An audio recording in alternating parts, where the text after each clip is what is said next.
Paper Mario fans are unhinged. First off, a quick little disclaimer if I may.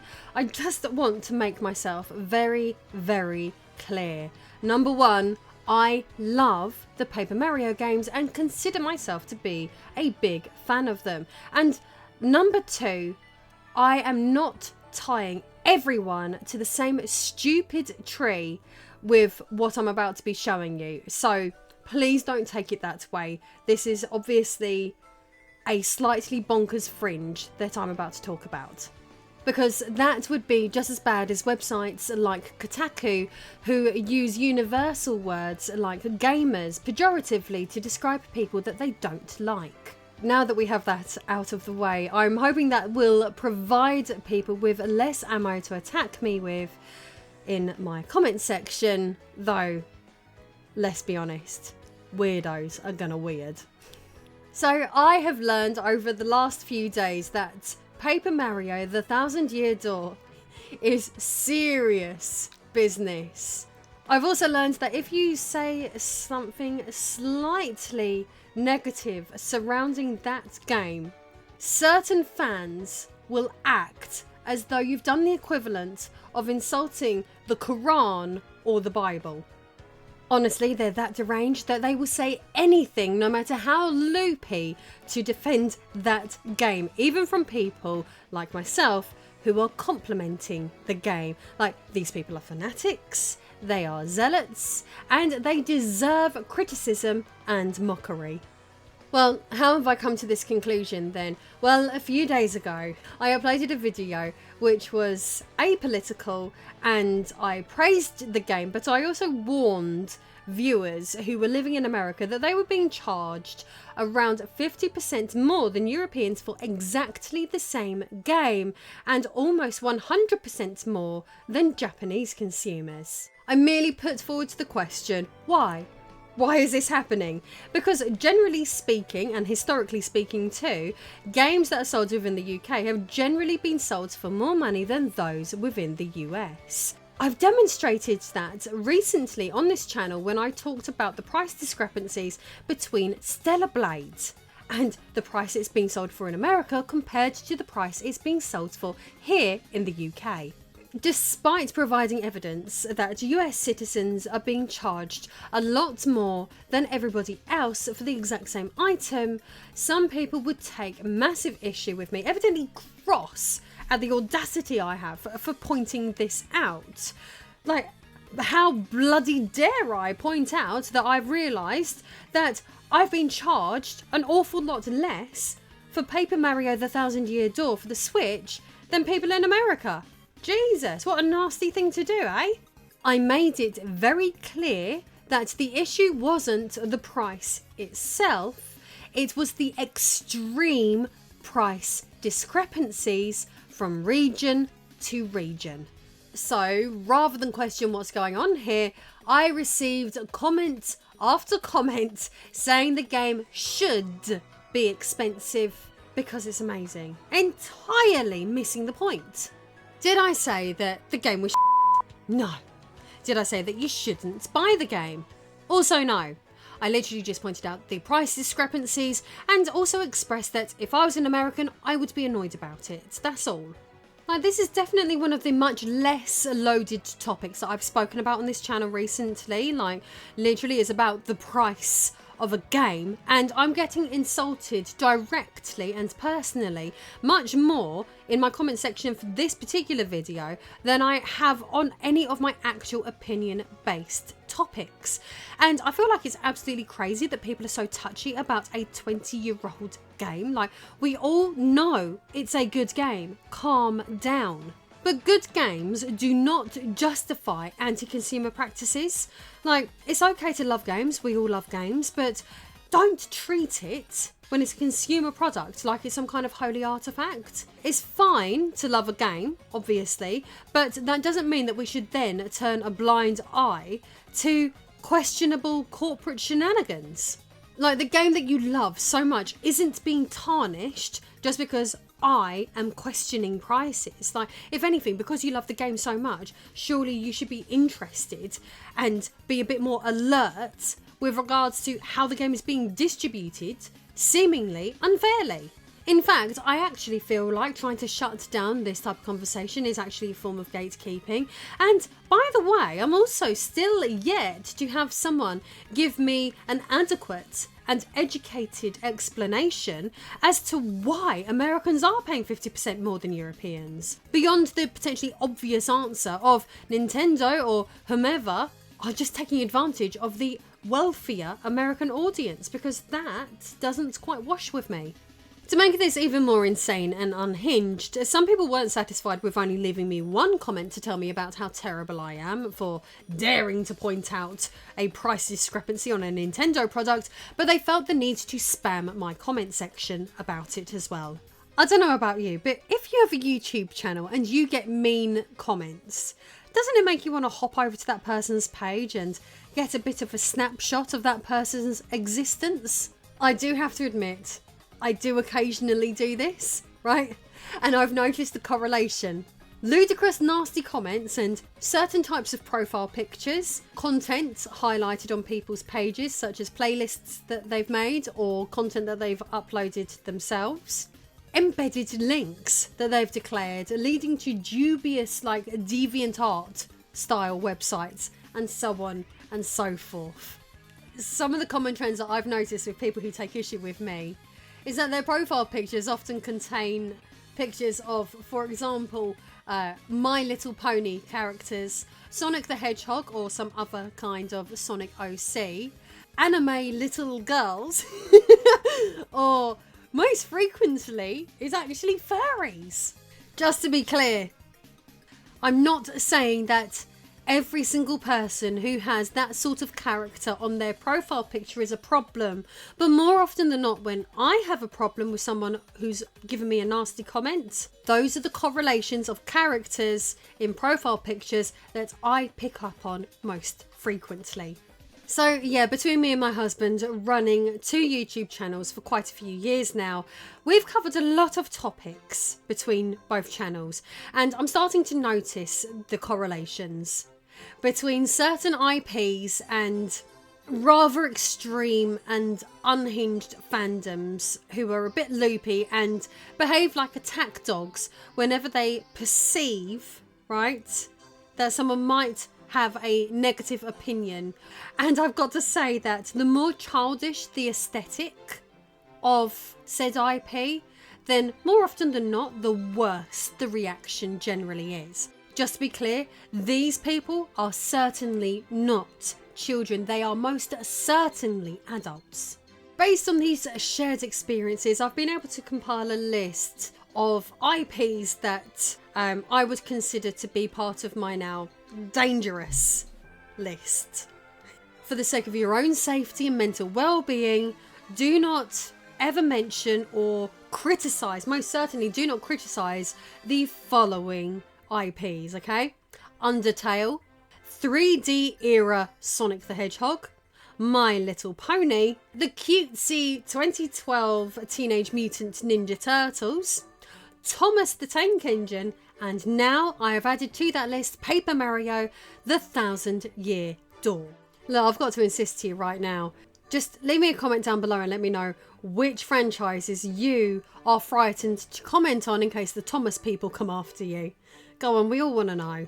I'd love to add to the list. It's for our own mutual safety.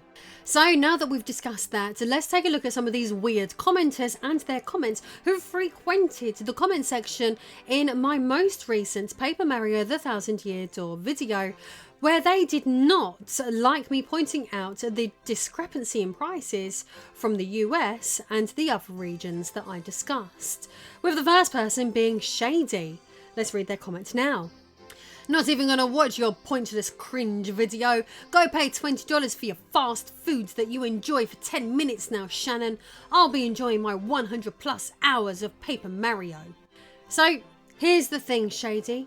My name's not Shannon, you stupid prat, it's Chloe.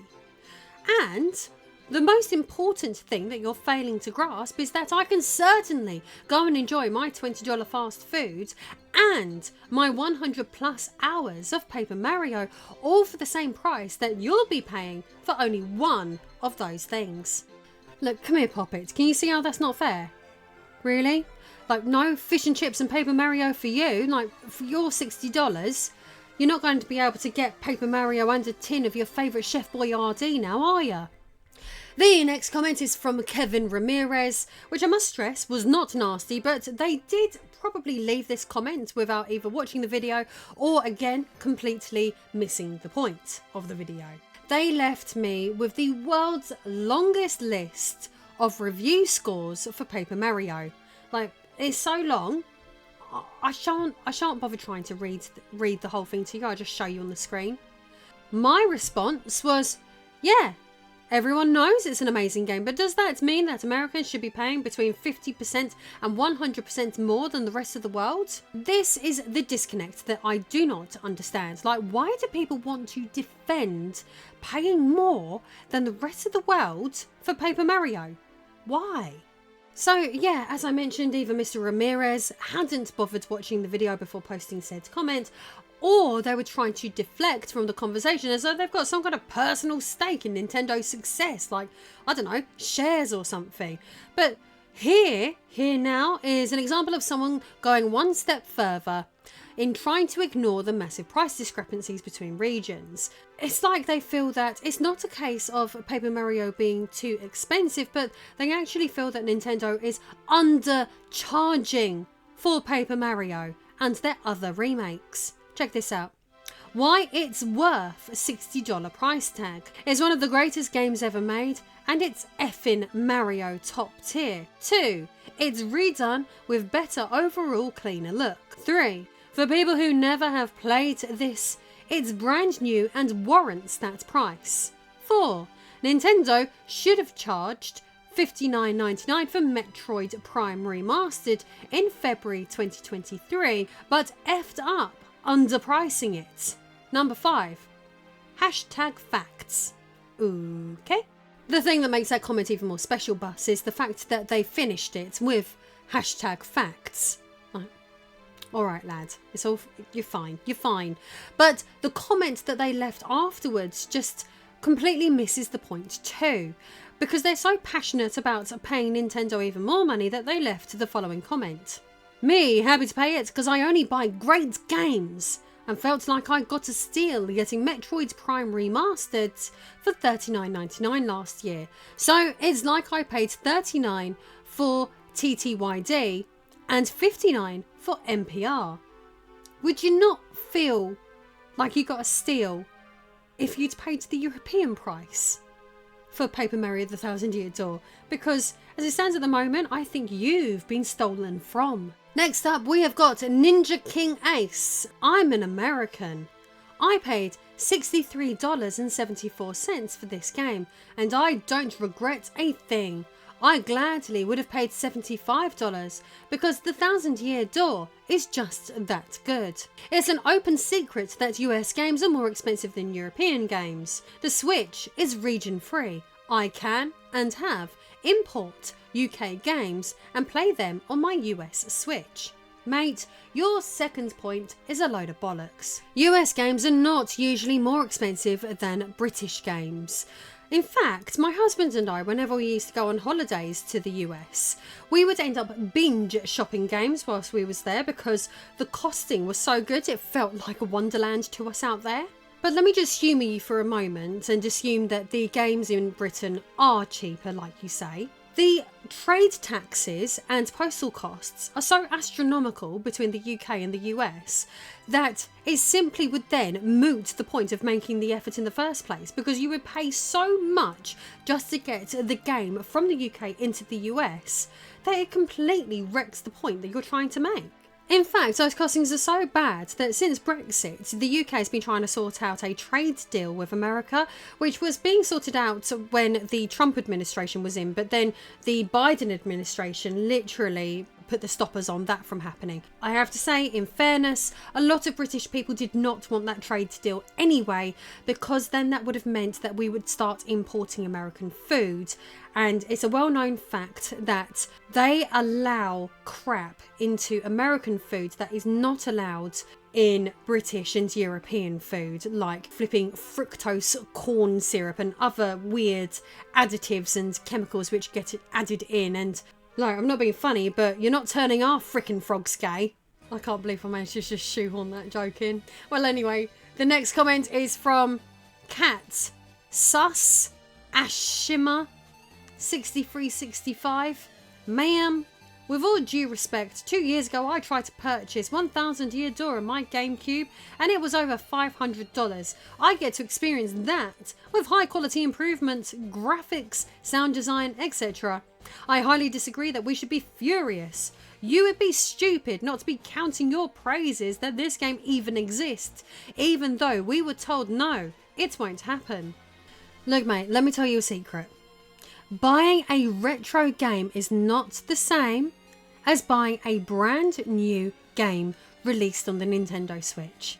The only reason that this version of the game is worth so much now, the only reason it's worth so much now is because that is simply down to supply and demand. More people want this than there are copies actually available for sale at the moment, which means that that game, as well as just being an overall amazing game anyway, has become a collector's item. And at this point, a Switch version is not a collector's item because you can just pop into any old shop and purchase it at retail. Like, you can't compare what is now a collectible with a brand new game that has just been like very recently produced and you can just pick up any old place.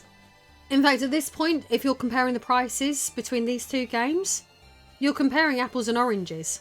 Here's another delightful one, starting with all due respect. With all due respect, why are you making such a big deal about the price of what Americans are paying for Paper Mario when you're not American, you're British? Oh wow, God, I never noticed that.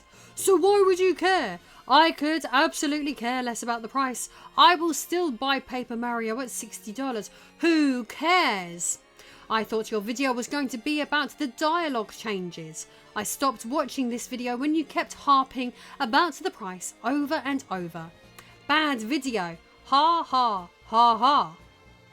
Good job. Okay, so seeing as you clearly have a sub 80 IQ, the vast majority of my audience, according to my YouTube analytics, is American. Based on the fact that most of my audience is based in America, therefore I tailor my content to the United States because that's where I make the majority of my money. Also, what happens in America, particularly in the West, does tend to have repercussions around the rest of the world. Also, you have to take into consideration that the US is the wealthiest game market in the world, so generally speaking, whatever prices are set over there often end up being replicated in the smaller markets. So there's a high chance that those prices will end up being mirrored over here. Like, the biggest market is obviously going to be the one that matters. Is that not obvious? Next up is I'm Just Cody. Sorry, I'm not going to be furious with a game I absolutely love, and I want Nintendo to make more games like The 1000 Year Door in the future. So if y'all want that, you better put your money where your mouth is. Zero respect for anyone who pirates this game. Also, this remake has so much care and love and effort put into it, and if you can't see that, you need to get your freaking eyes checked. Something else is that quite often these comments all seem to just have one like, which leads me to believe that people are possibly liking their own comments. So I'm going to re-emphasize this again because it seems to be whooshing over people's heads. This is a situation where Americans are being charged 50% more than Europeans and about 100% more than Japanese people for the exact same product. This is not an issue about quality. This is about fairness and consumer and corporate transparency. Next up, we've got Goofy Pop-Tart, who left several goofy comments because they were evidently perturbed that I dared to question the price of the game. Not me. To me, this game is worth like $500. In my opinion, I'll gladly pay $60 and not bat an eye, like I did anyway. Been playing it every year since 2 years after release because it's my yearly game. In my opinion, it's the best game ever made. I don't care what anyone says. I want to be buried with my GameCube copy when I die. You hear about unconditional love for like family members, but evidently Goofy Pop-Tart obviously feels this way about Paper Mario and the Thousand Year Door, and I'm pretty sure that's probably going to be unrequited love. And also, I wouldn't like to know what those suspicious stains on the box are. Goofy Pop-Tart also left another comment saying, "Too many delusional weirdos here in these comments. The Thousand Year Door is the best game ever made and I'll gladly fanboy over it like I have for the past 22 years now, and I'll die on that hill. I don't give a." To which I answered, "Good for you. However, what's that got to do with Americans having to pay 50% more than Europeans and almost 100% more than Japanese people for the exact same product? Can you explain to me why you think that's a fair deal, rather than getting agitated with me for highlighting this?" But sadly, they didn't answer. Next up, we have my personal favourite out of the whole lot, which is AW Monopoly Man. This particular person left me close to a dozen comments, and each one was meaner and more petty than the last. But what this person doesn't realise is that I myself am both a petty and unforgiving person. And I shall certainly be enjoying all of these comments right now with all of you lot watching. Also, the $60 is just too steep argument, huh? From Nintendo, the company most well known for doing this constantly. Why not complain about the $70 remakes being sold on other systems whilst you're at it? Like The Last of Us Part 1, a remake so bare bones of changes, people wonder why it's even called a remake in the first place. To which I read that and I thought, yeah, I know. Like, I've said that. I actually said that in a video earlier this week. If you want to go check out my recent PlayStation related videos for my PlayStation related topics, then those videos are still up there. But in particular, I'm talking at the moment about Nintendo products. You plonker. So their next high IQ comment reads as follows. Our tax rates are around 6% to about 8.5% on average. So for me, where I live is 6% on the dot and comes out to $3.60 in sales tax for my friend who lives in an 8.25% state, roughly, and they pay $4.95 in sales tax. The only feasible way you would have to pay $6 plus in sales tax is most likely in one of the few 9% states, and that's me being generous. Oh wait, the highest sales tax state being 9.56%, and it's still under $6 in sales tax. Learn to research. Yeah, I know. That's quite funny because I literally did research that for another one of my recent videos. And I very specifically specified California when I was talking about that particular percentage. And I rounded it up to $6. Like, I'm literally baffled why this person thinks that's a gotcha. Nintendo has surprisingly been 98% consistent on games costing anywhere between $40 and $60 depending on the game. Other companies meanwhile release in brokey or even buggy states and even have battle passes or a load of day one DLC and whatnot, and demand $70 from players anyway. 98%? That's very specific, mate. You're gonna have to cite your sources for me. Let's be honest, I think the truth is that you probably just made that up. Ah yes, the totally infamous dialogue changes that upset about 1% of people that actually cared that aren't also a Twitter mob. Firstly, the dialogue changes have been one of the main topics in the news cycle recently. So I referenced it very briefly in my previous video to set the scene, but also to make it very clear to people that that's not what the video was actually going to be about. And also, again, this account has criticised my presentation and is telling me off apparently for my lack of research, yet seemingly has pulled another made up statistic out of their arse again. So where's your sources, AW Monopoly Man? Where's your sources, mate? So when I originally started this video, I decided that I was going to refute every single one of the comments left by this particular person.